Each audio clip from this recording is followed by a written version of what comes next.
যার জন্য অজরে কেঁদেছি তাকে অন্য কারো বুকে মাথা রেখে হাসতে দেখেছি।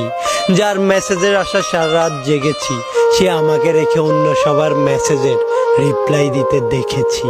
যাকে মন প্রাণ উজাড় করে ভালোবেসেছি, তার কাছ থেকে সবচেয়ে বড় অবহেলা পেয়েছি। নিজের সবকিছু বলে পাগলের মতো যাকে ভালোবেসেছি, সেই মানুষটাকে স্বার্থপরের মতো আমার ভালোবাসাটাকে গলা টিপে হত্যা করতে দেখেছি। আমার অসীম ভালোবাসা সে কখনোই বুঝেনি, তাই তো এত ভালোবাসার পরেও সে আমার হয়নি। আমি তাকে নিজের সবটুকু দিয়ে ভালোবেসেছি, আর বিনিময়ে শুধু তার কাছ থেকে অবহেলা পেয়েছি। কিন্তু সে হয়তো জানেই না অবহেলা কতটা খারাপ জিনিস।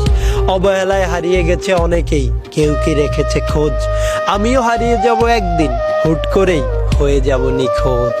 চলে যাব তার থেকে অনেক দূরে, সেদিন বুঝবে সে ছিল আমার পুরোটা অন্তর জুড়ে। একদিন সে আমার ভালোবাসাটা বুঝবে, আর হন্য হয়ে আমাকে পাগলের মতো খুঁজবে। কিন্তু কোনো লাভ হবে না, কারণ সময় গেলে সাধন হয় না। মনের মানুষ একবার হারিয়ে গেলে আর তো ফেরে না। আজ আমি ভালোবেসেছি আর বিনিময়ে অবহেলা পেয়েছি, কিন্তু মনে রেখো যেদিন আমি থাকবো না, সেদিন আমাকে হারানোর জন্য আফসোস করবে, আর আমার শূন্যতা তোমাকে প্রতিনিয়ত কুকড়ে কুকড়ে খাবে।